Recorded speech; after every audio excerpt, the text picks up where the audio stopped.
se cortó la luz. Si faltaba, claro, se cortó. Muchas gracias, ¿eh? Gracias a usted, hasta luego. Bueno, vamos a hablar, por supuesto, del Papa, de León. Ayer hablábamos un poquito con Claudio, ¿no? De lo que significa ser... es agustiniano, ¿no? Como se dice... porque... Agustino. Agustino, ahí está, Agustino es la palabra correcta, porque hay que entender quién fue San Agustín. Es importante a esta altura, a mí me gusta mucho este aspecto, que me parece que también tenían presente otros papas como Ratzinger, también Francisco, por supuesto, ¿no? La cercanía entre filosofía y teología. A mí me parece que esa cercanía también tiende a desocultar y tiende a aclarar un panorama y a revalorizar la doctrina social de la Iglesia, que es un poco el camino que también indicó Francisco, que es un poco lo que va, un poco no, es lo que va probablemente a gestar León XIV, pero que viene de San Agustín, un hombre de las artes, del teatro, de la retórica, que cuando viaja de África a Roma, de repente tiene su conversión y cambia. Y cambia y deja un ejemplo en aquel 400, ¿no? Año 400.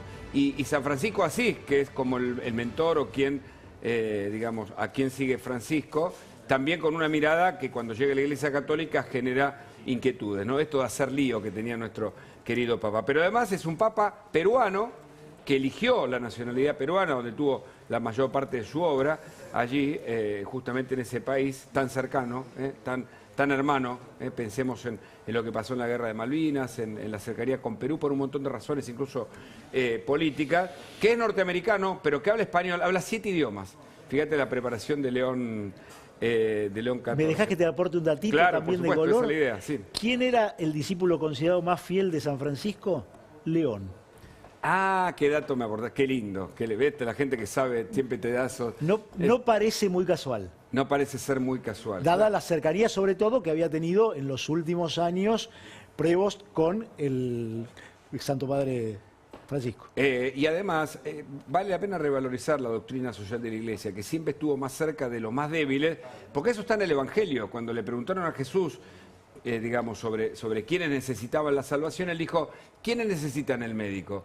Los que están enfermos. De algún modo estaba diciendo, hay quienes creen que están sanos y en verdad no ven su enfermedad porque están, digamos, con mucha riqueza, etcétera, y los que realmente tienen fragilidad, ahí es donde tiene que estar la Iglesia. Y me parece que esa idea de la Iglesia como institución, no sé si tenés una opinión, Hugo, sobre esto, pensando en que, por ejemplo, el nuevo Papa en Perú también denunció corrupción, por ejemplo, en la época de Fujimori, es decir, un compromiso social con su comunidad, con su historia, con su momento, ¿no? Bueno, es que sí tengo opinión porque la doctrina social de la Iglesia termina confrontando con los autoritarismos, con las políticas que no tienen en cuenta qué pasa con los pobres, con los que sufren. Digamos, fíjate que hay un tuit del actual Papa criticando los dichos del vicepresidente de Estados Unidos en relación al proceso al rechazo a la inmigración que están teniendo, ¿no? O sea que a mí me parece que este va a ser un papa, yo no sé en términos de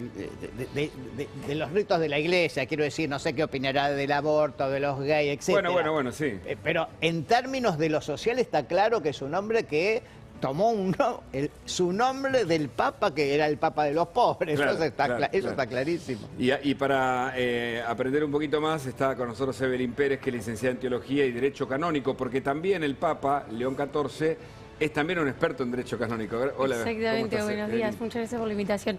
Sí, como decían, creo que nuestro nuevo Papa tiene como el combo ideal, eso era un poco como lo que hablaba ayer, ¿no?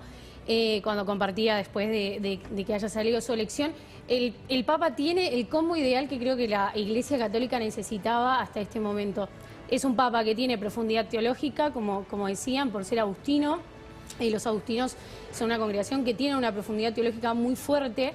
Es un papa misionero, es un papa que tiene los pies sobre la tierra, que no tiene ningún tipo de problema de embarrarse por los otros, y además es un papa que tiene estructura, ¿no? Es un papa que, bueno, es doctor en Derecho Canónico, no solamente es licenciado. El licenciado en matemática, además. También encima es matemático, sí, es un hombre de mucha estructura. Claro. Entonces, y el tema de la estructura era algo que estaba un poco flaqueando dentro de la Iglesia, más allá de que Francisco ha impulsado un montón de motus propios y reformas dentro de la Iglesia, era algo que todavía tenía que seguir viéndose, que tenía que seguir reformulándose.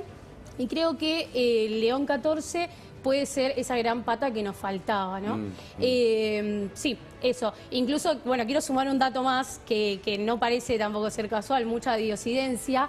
Esto de que, bueno, el día de ayer, que fue el Día de la Virgen de Luján, 8 de mayo, en su momento León XIII fue quien la coronó en el Vaticano. Claro. Entonces también eso es como un dato increíble que a todos los de la comunidad católica nos sorprendió muchísimo, ¿no? ¿Y Sí. por qué cita a Francisco en un par de oportunidades? ¿Cuál es su afinidad? Claro, es Francisco el que lo llama, estando él en Perú, para que vaya a Roma. Exacto.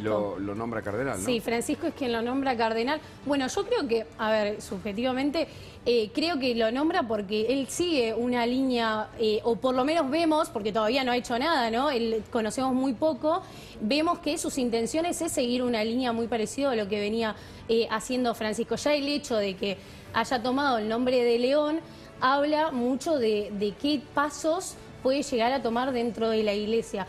Recordemos que León XIII fue quien inicia prácticamente la doctrina social de la Iglesia con Rerum Novarum, donde estuvo, bueno, pudo sacar la dignidad, o sea, valorizar, revalorizar la dignidad humana, la dignidad de los obreros, y a partir de ahí, bueno, León XIII fue un papa que supo leer los signos de sus tiempos, fue un papa que supo ver cuáles eran las problemáticas de la sociedad en ese momento. A propósito de eso te pregunto, y como mujer, como católica, como experta en teología, Francisco abrió una puerta a las mujeres a tener otro rol en la Iglesia, pero todavía queda mucho camino por hacer.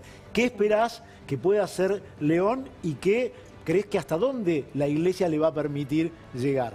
Bueno, creo que sí, Francisco ha abierto muchas puertas, bueno, no solo a las mujeres, sino al mundo actual en general, como que realmente fue un papa que desafió muchísimo nuestro contexto actual. Fue un papa que supo leer los signos de sus tiempos, justamente, así como León XIII en su momento.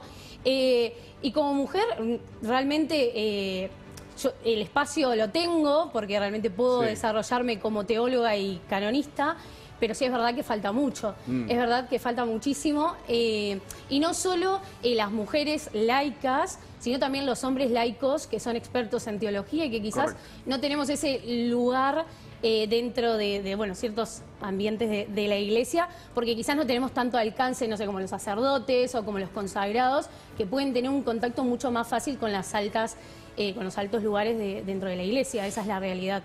Sumamos al padre César, al cura rockero. Mirá qué look que tiene, qué gusto que estés acá en este día tan especial. Muchas Mirá gracias por invitarme, muy amable. Al contrario, bueno, lo que quieras sumarte, con lo que quieras sumarte. Recién escuchaba, Francisco también era muy intelectual, Sí, sí, claro. ¿no? Recordemos que ya de jovencito llegó a Borges, Tenés razón. ¿no? Sí, sí, sí. Tal vez se remarca más lo de Ratzinger porque era, digamos, Francisco estaba más, viste que se dice, y esto me lo vas a corregir, se dice que cuando se es más pastor evangélico, se es menos, viste, como prejuicios o estructuras de pensamiento en eso, ¿no? Que tal vez sean obsoletas para pensarlo, ¿no? Porque hoy hay que hacerlo de manera más integrada. Sí, Ratzinger era una cabeza privilegiada también, un hombre muy inteligente, que gracias a él tuvimos a Francisco también, ¿no? Es cierto. Entiendo que Francisco fue Francisco y este será él también, pero creo que hay una misma línea en ciertos temas, sobre todo cuando en este caso, cuando un cura ha estado sumergido en el barro, en los lugares más carenciados, es como que tiene otra impronta también. Y me parece que por algo también Francisco lo tuvo en el lugar que lo tuvo, ¿no? En la elección de ver quiénes ser obispos en distintos lugares. Entonces creo que lo que va a hacer León XIV, como bien acá decía la dama, no sé el nombre, pero lo veremos, ¿no? El movimiento se demuestra andando. Ahora como obispo de Roma podrá mostrar también cosas que por ahí antes no salían a la luz, como pasó con Francisco. Esta idea de revalorizar digamos, la conexión entre la Iglesia y lo más frágil de nuestra tierra, ¿no? O sea, en cualquier país que corresponda. ¿Es algo que te parece, es una etapa que se viene ahora con León XIV? Yo creo que sí, hay un cambio de paradigma en la humanidad, ¿no? Y y como en su momento, como bien decía, León XIII supo captar todo eso que pasaba y por eso Rerum Novarum y todo. Bueno, yo creo que este hombre también tiene que ver con este cambio de paradigma. Hay que dejarlo que se asiente ahora, ¿no? Alguien dice, bueno, ahora está la época de los festejos, de los saludos, y después vienen los dolores de cabeza, de hemorroides, y todo después. Y después viene todo, ¿no? Bueno, había en el papado de Francisco una iglesia que tenía muchas divisiones internas, muchos conflictos. De hecho, tuvo muchas resistencias. Digo, hoy la gran duda es esta, ¿no? ¿Qué va a pasar y cómo va a manejar el nuevo Papa esa disidencia interna, esa reacción de los sectores conservadores que ya hoy se están manifestando, sobre todo en el caso de la iglesia norteamericana, que ha salido en sectores a ser muy dura? Y perdón, yo no voy a dar nombre ni nada. Pero hay alguien que van invitando a los distintos programas, solo hablo de protocolo, que en la letra chica tira palo contra Francisco, muy sutilmente. Nos para, dejó eso encriptado. para eso están los productores, que averigüen. Nos dejó encriptado, pero no, en serio digo, hay gente que quiere que el Papa viaje en sulky todavía. Sí. ¿No? La iglesia no puede seguir en sulky. No, está claro. Porque, viste, los tiempos van cambiando. Bueno, es gamer este Papa, dicen. ¿Usted sabía? ¿Qué es? Gamer. Juega los juegos, videojuegos. Que sabe que es un experto, claro. a partir de la matemática, es un experto en tecnología. No me equivoqué, ¿no? Sí. Es un dato que está lo dando sinteticé, vuelta. probablemente no sea, Está bien. pero para que se, ¿no? Sí, no, bueno, capaz retomando un poco tu pregunta, que me parece algo muy interesante, hay una realidad en la humanidad en sí misma, y es que no todos van a estar contentos y siempre va a haber algún sector, sea más tradicional o menos tradicional, que va a salir a criticar una u otra cosa. Esa es la realidad. Incluso es hasta un poco soberbio por parte del cristiano creer que uno hubiese elegido a un mejor papa. Es el que eligieron, es el que el Espíritu nos mandó y bueno, y es el que tenemos que acompañar. Esa es la realidad. Y repito, hay un montón de cuestiones que quizás uno con el Papa diría, y bueno, la verdad yo iría por el otro lado, pero bueno, es el Papa. Creemos y confiamos que el camino que toma esa es la realidad. Que no vamos a dejar a todos contentos con las elecciones. Claro, eso es normal. No, y además, además si uno va a los 12 que tenía Jesús, ahí también había divisiones. Sí, la pucha. Si uno lee el Evangelio... Sí. Hasta un traidor. Hasta un traidor. Y un negador. 2 traidores. ¿Por qué? ¿Pedro también? Porque Pedro lo traiciona Bueno, también. Claro. Nada más que uno confía en el amor de Jesús y el otro no. Bueno, dicen que Dios confía en nosotros. Por supuesto. Y Pedro, que lo niega, es Petro, ¿no? Piedra sobre la cual la iglesia construye, o Jesús construye la iglesia. Y que la condición más grande, siento yo, que tiene que tener el que preside, como todos los que somos cristianos, la verdad, es un gran amor a Jesús. Claro. Más que a todo. Y en ese amor a Jesús entra el amor a la humanidad. Por eso no se puede descartar a nadie. Exacto. Sí, total. Exacto.